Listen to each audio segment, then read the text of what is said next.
All right. Welcome everyone to a very special episode of Lockdown with the Loshies. It is our very first time having a guest on our episodes, on our podcast, and there is no better woman than I would have to be able to share her wisdom and her knowledge with you all. No one else that I trust personally. She's got over 8 years experience. We've known her for almost our whole teenhood, and her husband and her children, and we are so blessed to have Androulla from Lightbulb Psychology. Thank you so much for joining us tonight. Thank you for having me. Honestly, I feel like when I saw your podcast, I thought this is the couple that I want to work with. Honestly, you are raw, you are real, you are truthful, and I think there's no better role model couple, parents out there to be able to share your wisdom to the world. And honestly, I feel really lucky to be a part of this. So thank you for having me. Thank you very much. We're Thank so you very excited. much. Yeah, we are very excited. So Beautiful. we have been watching your journey, and I know we used to work within the same field, Department of Justice, all those years ago, and now you've branched out on your own, and you're really specialising in that evidence-based treatment to help people in your local community. You can talk a little bit about that. We'd love to hear a little bit more about your background, your business, how you got into it all, and where you really specialise. And then we want to talk a little bit more to the audience about the current situation that we're in and how you, with your expertise, can really share, I guess, some tips on how to cope during this special, very unique time. Okay, so I'll start. Do you want me to talk about my experience, or should I talk about where I'm going? Yeah, okay, so basically I've had, it would have been about 7 years experience with Department of Justice. It's a long time, working with probably the hardest treatment population you could find, right? I think I always say that if you can work with that client, you can work with any client. So it was probably the most fundamental sort of area that I went into. And then I had kids, and once you have kids, you sort of start to realize that you can't work that full-time at that full-time capacity. So I had to branch out, and I did some private work. I worked for a clinic and contracted some work through there, and then I just started to do my own stuff, and it's been amazing. Honestly, I've had it's been really good. I'm very busy. Yes. I don't know whether that's good or not. Like, I feel like, unfortunately, people are suffering, and I feel like it's good because I'm there to help. But at the same time, it's bad because people are suffering. So but I'm lucky that I'm there to be able to be that person that helps them. Whether I'd go back into that corporate or that department, I'm not quite sure. I feel like I'm very happy with where I'm at now. So it's very different. In terms of like what I can give you guys, I feel like once I saw your podcast, I just was like, oh, this is exactly what I want to be doing. I want to be able to give people and your listeners some tips, some advice, and hopefully we can reach out to people in a different sort of way. But let's see how we go. I don't know. It might be different. I don't know. We'll see how we go. Because Anth and I always say that we are not the experts in this field. And whenever we talk about our own strategies, it's just things that we've picked up along the way. So to have you really be able to give that medical expertise is going to be so, so helpful for everyone listening. So, Anth, did you want to start off by sharing what we were talking about earlier, about the situation, where we're at, and I guess where we're going to be going with it? Yeah, of course. And, like you both have enlightened too, we really just want to have these real chats. Yeah. Do you know what I mean? Like, we want to talk about some real issues that are affecting a lot of people and give people fundamentals to use, like Bianca's saying, an experience that we've used, and Androulla, that you've been around for your career. Give people some value that they can take in their homes right now and just give them some confidence and some clarity. So that's where we want to go, and where I was thinking that we would start off. So what we've heard from the listeners is, there's a lot of pent up fear. There's a lot of anxiety. and, you know, just stresses around like just everyday life stuff. Now, my first question to you, or, you know, like if you want to run with this for a second, do you think that this is based just on COVID-19, or are these like pre-existing stresses and fears that have just maybe amplified with the current situation? I think, look, it's really hard because at the moment we're seeing a real influx of anxiety and depression at the moment. So a lot of people are coming in because of what's going on. This is an abnormal situation. This is not something we've ever seen before. People are having to socially distance themselves. They're having to socially isolate themselves from their family, their friends. They're not working like they normally would. They're not engaging with their kids like they normally would. They're not sending their kids to school. It's very different. So, and with that difference comes a lot of uncertainty. And I think what happens is that people struggle with uncertainty. They like to know that things are in control or in their control. I don't know, like if you think about your own sort of situation, like there would have been times where you have sort of lost that sense of control, and that would manifest a lot of other things going on for you and would impact your functioning, your mood. Think about it. Like, yeah, Bianca's nodding. So I'm just thinking that as soon as we lose control of certain things that we have tight, our whole world sort of falls apart. And that's where people are suffering right now. So I think it's a very,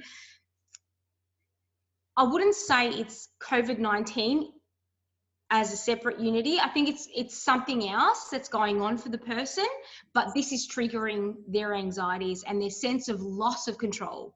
Yes. That makes sense. So this is one of their waves that they're gonna go through life, and eventually there's other things they're gonna lose control of, and whether it's finances or, you know, a loss of a loved one.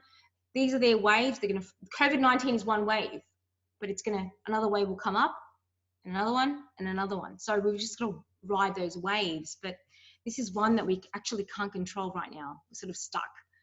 So speaking about the isolation that you mentioned earlier, in terms of the lack of human contact, what are the strategies that you recommend to deal and to cope with that? The fact that, you know, we're not engaging with our loved ones as much. You know, I'm stuck at home with you. I like it, but, you know, like they're really struggling being at home with their partner who they're not used to seeing 24/7. Like, we've got, you know, two ends of the scale here. People who are yearning to see their family, and people who are like, how the hell do I deal with seeing my husband 24/7?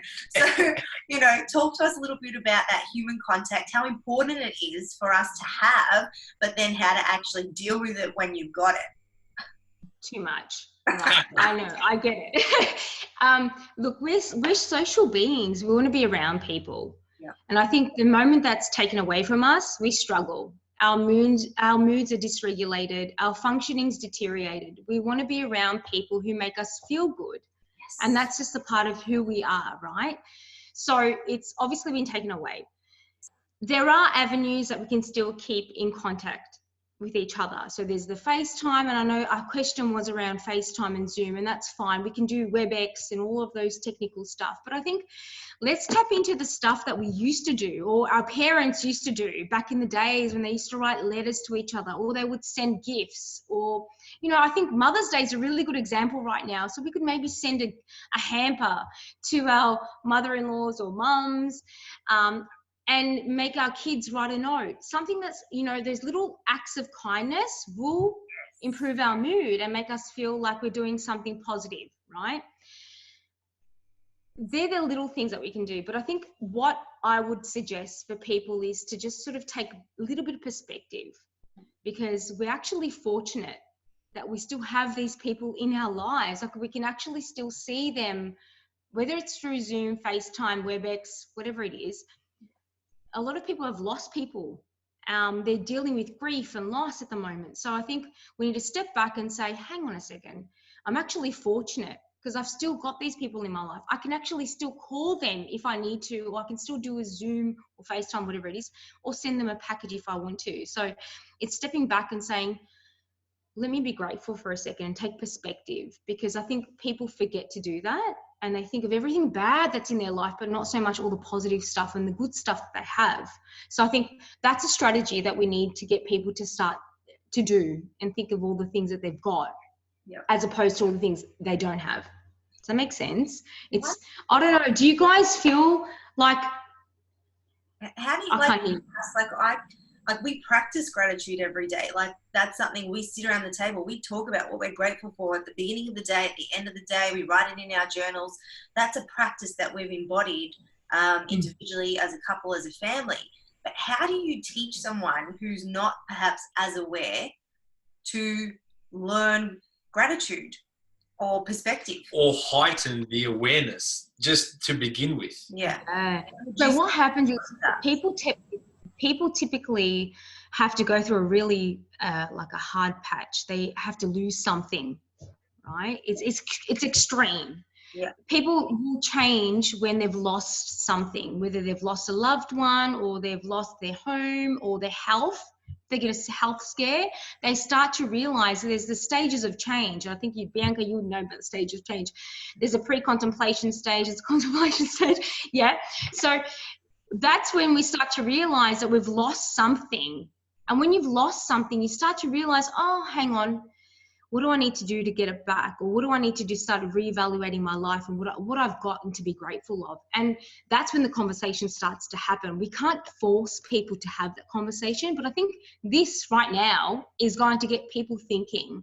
You're going to get people at the dinner table tonight sitting there talking about, what are we grateful for? What's important to us? What do we value as a family? Let's talk about it, and let's live our life in line with this stuff, as opposed to everything else that's externalized and fake, let's say. All right, it's not going to give you much. This is the stuff that's real. Whether it be health is really important. Being intimate with each other, being connected with your children, being connected with your spouse, that's the stuff that we live for. That's the stuff that's going to give you those really special moments in your life, as opposed to everything external. Yes. It's hard, but people have to lose to learn what's important. I know. Unfortunately, it's hard. There is that moment, like that, the day that you said around moment. That. Yeah. You said your last podcast, you said there was like a light bulb moment, or the moment. Yeah. The aha moment. Yeah. So we start to realize that those things that we thought were important aren't actually important. And sometimes it takes, I see a lot of the times clients will lose something, whether it be, a parent or a loved one, and they realize, geez, all these things that I worked for, they're not important to me. This is what's important to me. My family, my health, being able to love each other, being, healthy in my family is what's important. All this other stuff that I work towards means nothing. And they realize that when they lose something, it's sad, but sometimes that's what has to happen. But I think if we can get people having a conversation earlier on before it actually happens, we're winning. Yeah. We're winning. That's my aim. Yeah, absolutely. And even us having this conversation now can be that, like you're saying, that can be that prompt for them to start these conversations. Do you know what I mean? Like it's all good that they, some people might not have these, the awareness around all these things. This is why we're doing this. So we can get into people's households and have these chats. We want people to be invoked to feel this way. Yeah. And whenever I see someone from the start on, I don't ask them what their goals are. I ask them, what are your values? What do you want your life to look like? What do you value to be important? Because we can always reach our goals, but then there's always another goal. And what happens is that we're not fulfilled, because we're not living in line with what's important to us. We're always striving to be better and bigger and richer and whatever it is that we want. It's more about what's important to you in the moment. And if you're reminded every day, with every action that you make, every choice that you make in your life is in line with what you value, it's a different type of life. We try to get that through, but maybe slowly, I don't know. We'll get there. Well, you make a valid point there. Like with the core values, like Bianca always talks about core values, because the reality of it is when everything gets stripped away, when you're bare boned, that's all you've got. I always tell my clients this. When your family is giving you, and it's really sad to say this, but when your family's standing there giving you a eulogy, right, at your funeral, what do you want them to be telling the people that are there about you? Do you want them to be telling, oh, she was this, oh, she was excess, she had this much money, she had this many houses, she drove a Porsche. No, we want to be remembered by what? She was a loving mother, partner. She was always there. She strived to do the best she could. These are the things that are, they're your values, right? So we want to make sure we live a value-based life as opposed to the goal part. It's hard, but we will get there. I'm hoping to get there. I don't know. We'll see. It's hard. Social media has, anyway. Another topic. There's two parts to this, because first part, I'm going to address what you're saying there, because this is the reason why we're talking about this is because it is hard. It's not easy. Doing all those posts about, blah, blah, hoo-ha, that's all easy. Real life, what we're talking about, the reality of it is it's hard. There's people it's not easy. Do you know what I mean? It's hard. There are people watching that don't know their next move, that don't know what's going to happen, where they're going to get their next job from or where the next dollar is going to come from. And then people are on social media talking about, I'm living the high life, doing certain things that's not even real. So, yeah. Let's get off that topic. No, not get off that topic. That's a serious topic, but it's a serious topic. Yeah, it is. I think it's an important topic though, because everyone's home at the moment and everyone's on social media. And they're all comparing their lives to things that are unrealistic. And that's a sad point, because the moment you flick on social media and you start to see things that are not your life, you start to question, why can't I have that life? What's wrong with my life? Blah, blah, blah. So you pinpoint all the things that are bad in your life and not all the things that are good in your life. And that's a sad part. But hang on a second. We touched on this a little bit earlier, and I want you to enlighten everyone about this. Tell me. About the associations that we have. So we're social distancing right now, but what if, is there certain people that we should be gravitating towards and certain people that we should be pulling back from to alleviate the stress of this rubbish on the social media platforms and invoke these internal feelings? Where did this come from? So basically, the reason why this happened, because I was like, well, hold on a second, we're in isolation. I'm enjoying it secretly, or not secretly. I've been very open about how much I've been loving it, which I didn't think I would. But it's really brought to light the people in my life that are genuine and authentic and that I want to keep around, because we're making more efforts than ever to connect. And if anything, I think I'm connecting with them more now than what I do when I'm living my busy, chaotic life. Crazy life. Like, do you know what I mean? Like, organizing a Zoom chat is actually easier than going out for dinner sometimes.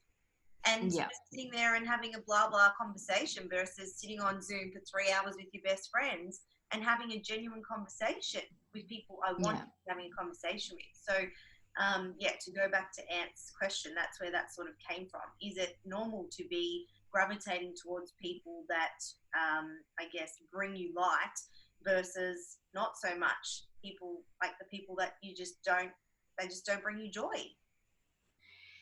You have to follow your intuition, your feelings, right? Your feelings are there to tell you something's going on. You're feeling uncomfortable around certain people, it's because they're not bringing the best out of you. So if you know that that's what's happening, then maybe it's time to sort of, it sounds bad, but distance yourself from those people. Hang around the people that make the best or give the best out of you, or, make you the happiest, or improve your mood. I don't want you to hang around people that make you feel down and depressed or compare yourself.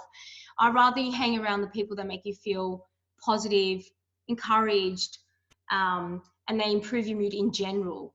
that's my point. There's different points in that too, though. Like if we go deeper, but we're not going to go deeper now. But I think hang around the people, too long. Hang around the people that make you feel good. If they don't make you feel good, why are you hanging around them? Go away. Yeah. And it's okay to be assertive, to say, you know what? I'm not having a really good time with you.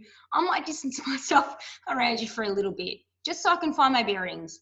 And we've spoken about this before. Once you have your core values and they're locked inside, you can be assertive and say that stuff. Yeah, you can say, you know what? I deserve more than what you're giving me. And what you're giving me right now is not in line with who I am and what I value. And so for that reason, I'm going to stand up for myself. I'm going to assert myself because I deserve that. I respect myself. I'll just distance myself for a little bit from you. And then, you know, eventually you might go back, but who knows? You might not. I don't know. It just depends how much you sort of don't feel. If you don't feel good around them, don't hang around them. Simple. I feel like that's the key message. Yeah, exactly.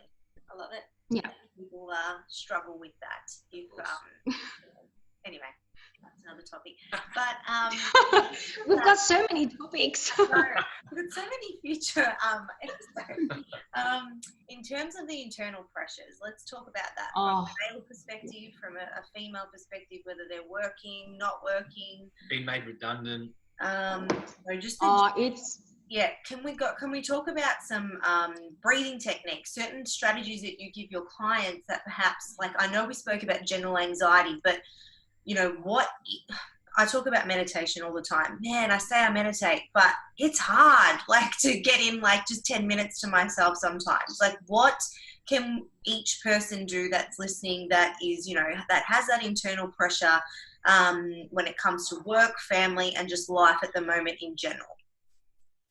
I think what it comes down to is this. It's a lack of control.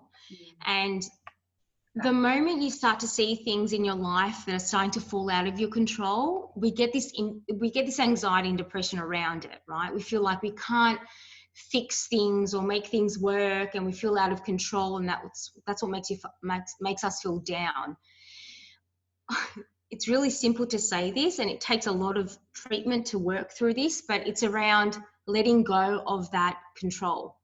So my tip to your viewers would be, write a list of all the things that you feel like you need to be in control of in your day. Whether it be, I need to make sure my dishes in the sink are cleared.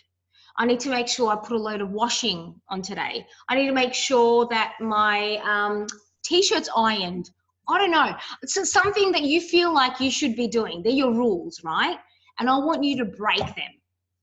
Yeah. So when we break rules... Yes, yeah, you got it. So, Pete loves this one. So when we break rules, what it does is it teaches us that it's okay. Yeah. It's okay to live this perfect, in control life. Oh my God, I love that. Our life needs to be flexible. We need to adapt to change. We can't be in control of everything all the time. It's impossible. It's physically impossible. And that's what happens is a lot of the times, I don't know, our backgrounds, maybe Italians, Greeks, I don't know. We're perfectionists. I blame the mothers. But exactly. I blame the mothers. I like have an anxiety attack because I'm like, I let go of everything. My mom comes over and tells me there's spider webs in the corner and I freak out. Yeah, okay. So what happens is when we're living in this ideal that we have to be these perfect mums, workers, partners, perfectionists, right? Everything has to be in order. What I want you to do is get your viewers, I get my clients to write a list of rules that they have. I should do this, I should not do this, and I want them to break them. As soon as they break them, they realize that nothing bad happens. It's okay. It's okay if the dishes are left in the sink for the whole day. The world has not ended. This is the point. So it's like, what's the worst thing that's going to happen if I don't vacuum or don't iron the t-shirt? Whatever it is that you've got to have.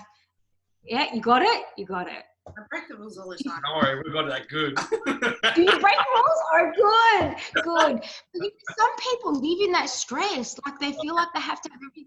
Or if they don't respond to the email or they don't call that client back in the next 15 minutes, like it's okay. Call them back in the next half an hour. Break that rule.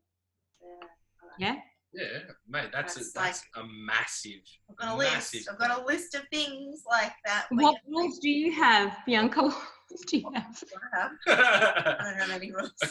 I've let all the rules go. In saying that, mate, like more to the point of the rules, I think what you touched on perfectly, and I think Bianca and I have a lot to work on, there's no question, but one thing that, yeah, for sure, and that's what this is all about, but one thing that we are aware to is being fluid. We talk about being in flow, not like being so rigid. What you're saying right now, like... Because we had a life of this for so long that I got to a breaking point where I was mentally not okay, and that was my moment. And, you know, you can blame it on motherhood, you can blame it on hormones, you can blame it on anything, but that was the reality for us, and that's what it had to take. I was lucky, but I'd say I'm lucky because it happened when I was 25, and now I'm like a bit like that opened up the aha enough for me to be aware about life and not want to live like that anymore. But there are people, and we spoke about this the other night, that this isn't happening to anytime soon, and that's okay. Everyone's on their own journey, which takes us into, I guess, the next sort of and the end of tonight's episode. Where to from here? You know, we're currently in this very unique situation. Like you said, it's never happened before. No one knows what's right or wrong to do in this particular scenario. But there is some anxiety about actually going back to normal. I can put my hand up and say that. I love this life. You know, I love getting more time. I feel like there really is a pause button on the world, in all parts of the world right now. Like life can't be the same in this particular period. But for the parents that are listening, this question was specifically from a parent. You know, how can we go back, or how are we going to cope with normality? How are we going to tell our kids that everything's okay again? You can go and hug your loved ones. You can go on the playground now. You can come to the supermarket with me. Like things that were so normal to us before, which have now become irregular, like abnormal, to now go back to normal in the near or foreseeable future. Like how can we lower the anxiety levels, or I guess the pressure of what's to come? Yeah. I think the fact that we've been able to adapt to this new normal is just a testament to how we can readapt, like we can go back to our normal life, right? We are resilient. Our children are just as much resilient. They're going to learn very quickly, and as they have from this new, you know, isolation to going back to normal, they're going to be fine. But I think it's about having those conversations, those overt conversations, not too much information. We don't need to give them too much information, but, you know, saying it's okay. You know, mummy was a little bit scared about going to the supermarket, but now she's okay. And, you know, this is what's happened with COVID-19, and we can actually lessen the restrictions on. You can have the conversations with your kids. You don't have to give them too much, but they sense your anxiety. So I think it's really important to be the role models that you want to be for your kids. Your anxiety is contagious. The moment you start to freak out when you're at the supermarket, they sense it. So if we can just be a little bit normal once these restrictions sort of relax and say it's okay now, we can actually go from 1.5 meters to closer to each other, or we can actually hug our grandparents now, it's okay. And to normalize the anxiety they must feel from before that, it's okay. It's hard because I had Stevie the other day. I went to the supermarket and he was like, oh, that guy's he's 1.5, he's too much, he's too close to me. And I freaked out. I was like, Stevie, it's okay. It's fine. It's he's 1.5 meters. We don't have to be that strict with the rules. You know, things are starting to relax a little bit. I had to go through a whole conversation at the supermarket because he sensed the anxiety that he has seen on the news, around schools. So I think we need to just sort of calm it down, rationalize it, normalize it, talk to him about stuff that's actually really going on. And then also giving him that idea of what's going to happen once these restrictions are eased off. You know, you are going to be able to see your friends again. You are going to be able to go to school again. You are going to be able to go to close contact with your grandparents, people at the supermarket again.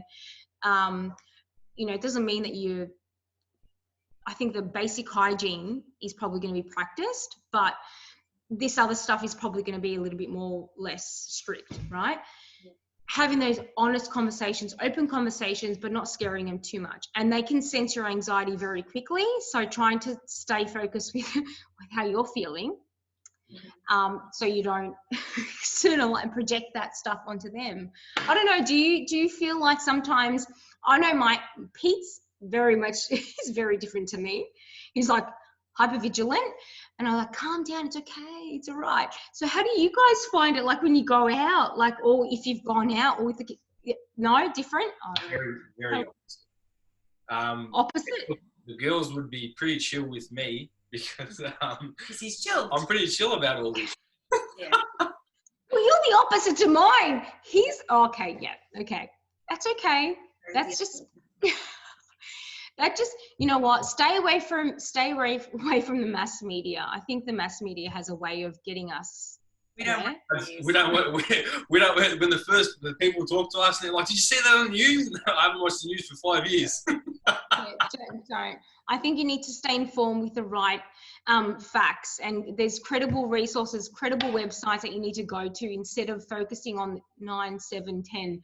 It's very fear-based, and I think that's if your children see that, they don't have the mental capacity that we do as adults to understand that sometimes that's a persuasive piece of writing or a media, as opposed to we do. We know that's a little bit far-fetched. Yes. Yeah. Agreed. And yeah. Yeah. Oh, I just got a message. Sorry. Oh, that's all right. Well, I think I've got 3 things on my list that we can really summarize tonight with in terms of helping people move forward. So really getting people, I really loved what you said. And the first questions you ask your client is, what do you value to be important? And if you can answer that for yourself, then you're getting to the core of who you are. And that's a really great place to start if you're starting to ponder during this time of isolation. Really, what do you value and what's important to you? Perhaps even organizing that Zoom chat or that FaceTime with someone you miss. Someone that you haven't spoken to in a little while, or someone that keeps popping up that you want to chat to. You know, most of the time we actually do have, that extra 10 or 15 minutes to just make some time for that person. We're all home anyway. I think that would be a great one to really touch on the points of loneliness and connection. Like you're saying, we're so lucky. We have technology. Back in the day, this didn't exist, but you can always go back and send gifts or the letters. I love the letters. Yeah, writing a handcrafted letter with love and sent out. Like, I think now that would be so much more effective. Yeah. Than, like, not to say these things aren't good, yes, but I'm just saying that connection, that you're actually writing that, how you feel, and sending it to the person. I think there's a bit of magic in that. Yeah. How beautiful would it be if you woke up one morning and went to your letterbox and saw a beautiful letter from someone that you haven't heard from, as opposed to a FaceTime call? Like, you know, we can access FaceTime very quickly, but the idea of them going and posting this letter, getting a stamp, sending it to you and it coming, it's beautiful. I think that's more magical, like you said. Yeah. So let's do that, I think. I love that. And we're going to finish on my favorite one. Write a list of all the things that you think you need to be in control of and break the rules. Those things don't have to be done. See what happens if you don't do that thing on the list. And I'll test your theory, but I'm pretty sure that you're all going to be okay. You'll realize how meaningless those things are, but they occupy so much of your time and so much of your mind, where you could be spending it on other things. You know, instead of cleaning your dishes, you could be spending time with your kids. Like, instead of doing your bed, like, for that matter, like, I've left my bed. My mum would kill me. I've left my bed undone. But it's fine. We're still going to go to sleep. Nothing bad has happened. And there you're testing your boundaries, and that's what flexibility comes from. That's what we want in our clients. We want flexibility as opposed to rigidity. Yes. Make sense? Yeah. One thing you said about your values, I think a really good question, back to the first part when you said, I want your viewers to really think about what's important to them in terms of their life, what sort of life they want to be living at the moment, what's important to them in terms of their physical health, financial sort of strength, their relationships with their people around them.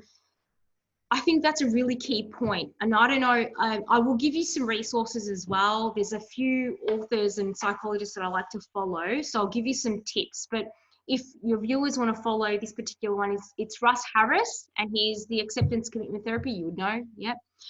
He talks a lot about value-based living, and that, you know, life is not about achieving your goals as much, but more as opposed to living your life in line with your values, because goals change at every point, and the moment you reach one, you want for the next, you never fulfill your life.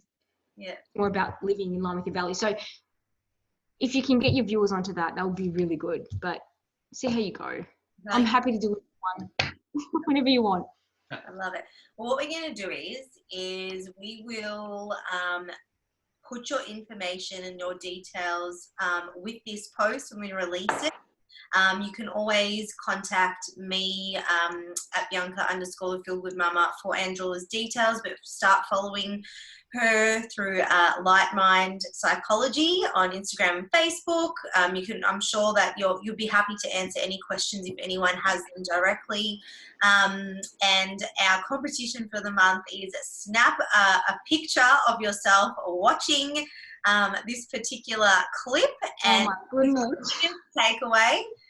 So if you're listening, tell us what your biggest takeaway is. Tag at Bianca_the_Feel-Good-Mama to win an incredible prize at the end of the month that will stay with you, that you'll be able to cherish and look back on forever, and really remember learned from listening to us. That's the least we could do to give back. So we're going to collate any resources that we can to help everyone move forward after tonight's release of this episode. And we just wanted to thank you from the bottom of our hearts for reaching out and taking the time to really, share all your learnings. And it really comes back down to the basics. Sometimes we forget these things, and we need people like you that are I love your name. I love your business name. You really, other than the fact that you bring, lighter minds, you help people create lighter minds and more space in their minds. You literally are the light for so many people. So thank you so much. We appreciate your time. Definitely. Thank you very much for your time. Oh, thank you. And honestly, and I when I saw your podcast the other night, I was like, nah, this is definitely what I want. I want them to know that you're doing so much good for the people out there. They need realistic role models, parents, people, adults in general. You're doing an awesome job, honestly. So I'm happy to be able to give you something on top of that. I don't know. We'll see how we go. Hopefully. Thanks for being up. Yes. Woo-hoo. All right. My kids are still sleeping. Yes. Oh, yes. I can watch Netflix. Awesome. Thank you, my love. Thank you. Thank you. Good work. Hey.